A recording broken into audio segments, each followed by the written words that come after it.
তার মহব্বতে যাবে, তার মহব্বতে চলে যাবে।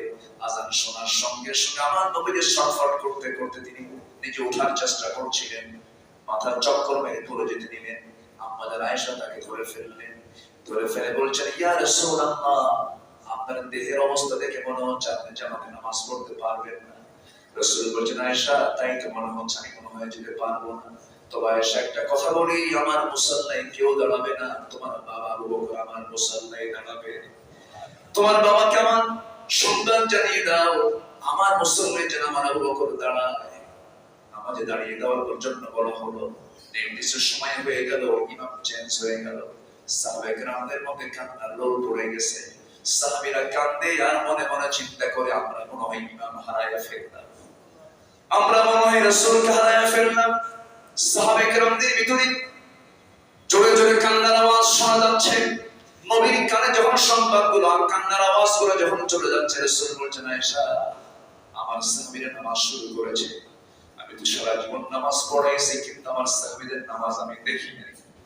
আজকে একটু নামাজগুলো দেখবো। আমার নবীজি জানালার ফাঁকা দিয়া উঁকি মেরে আম্মাজান আয়েশার ঘাড়ে ভর দিয়া তিনি নামাজগুলো দেখতেছে, নামাজের দৃশ্য দেখতেছে।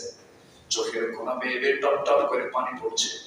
নবীর চোখের পানিগুলো আম্মাজান আয়েশা মুছে মুছে দেন আর বলেন, হুজুর আপনি কাঁদেন কেন? আপনার সাহাবীরা তো নামাজ পড়ে। রাসূল বলেন, আয়েশা রে, আমার চোখের পানি এটা আমার আনন্দের চোখের পানি নয়। এই নামাজ কায়েম করতে গিয়া উহুদের ময়দানে কাফেররা আমার এই দুইটা দাঁত ভেঙে দিয়েছে। এই নামাজ কায়েম করতে গিয়া খন্দকের প্রান্তরে আমার সাদ বিন মুয়াজকে খঞ্জর দিয়ে আঘাত করে দুনিয়া থেকে বিদায় করে দিয়েছে। এই নামাজ কায়েমের সংগ্রাম করতে গিয়া উহুদের ময়দানে আমার কলিজার টুকরা চাচা আমির হামজার বুকটা চিড়ে কলিজার চাবায় চাবায় শহীদ করে দিয়েছে।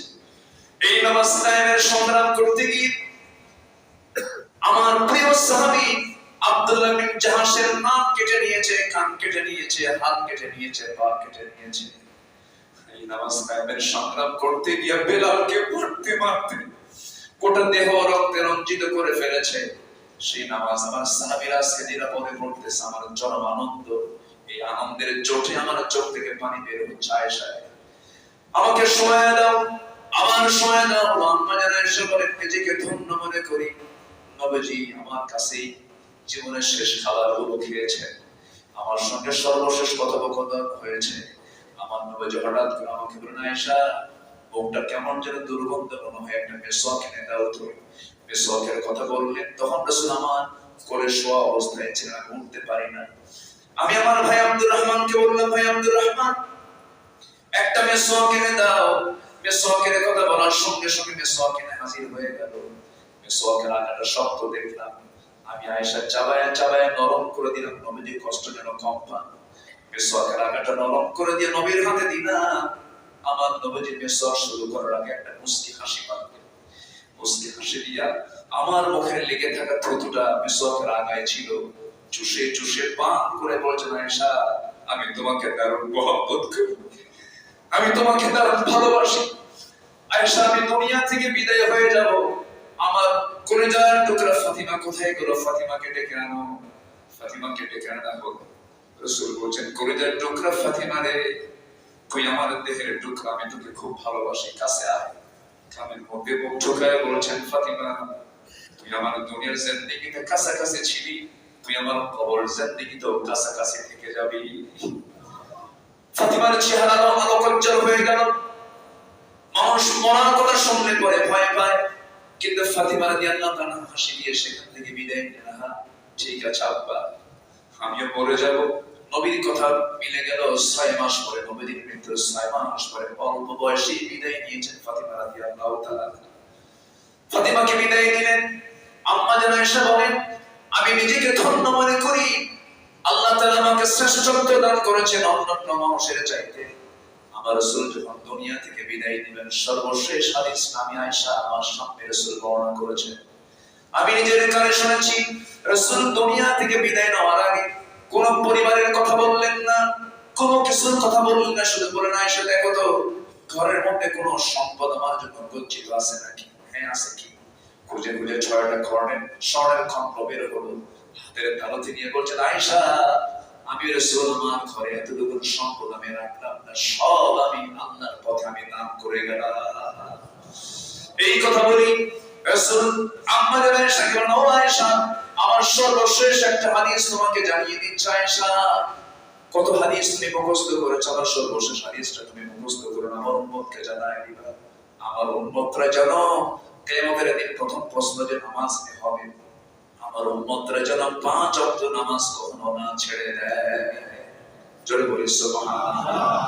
আমার নবীজি আম্মা জান আয়েশাকে এত মহব্বত করেছেন, এত পছন্দ করেছেন, সে আম্মা জান আয়েশার বিরুদ্ধে মুনাফিকরা এমন ষড়যন্ত্র যখন শক্ত করে যখন ষড়যন্ত্রের মধ্যে ফেলে দিল, আমার নবীর কাছে ওই আসে না। আম্মা জান আয়েশা শুকায় শুকায় নখের মতো হয়ে গেছে, বাপ মাও কথা বলে না, মহিলা সাহাবীরাও কথা বলে না।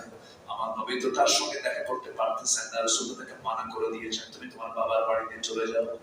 আল্লাহ রাব্বুল আলামিনের পক্ষ থেকে চূড়ান্ত ফয়সালা হয়ে গেছে, আয়াত নাযিল হয়ে গেছে, ইন্নাল্লাযীনা জামু বিল ইফকি উসবাতুম মিনকুম। হে রাসূল, আয়েশার ব্যাপারে যে ষড়যন্ত্র করা হয়েছে এতে কোনো সন্দেহ নাই।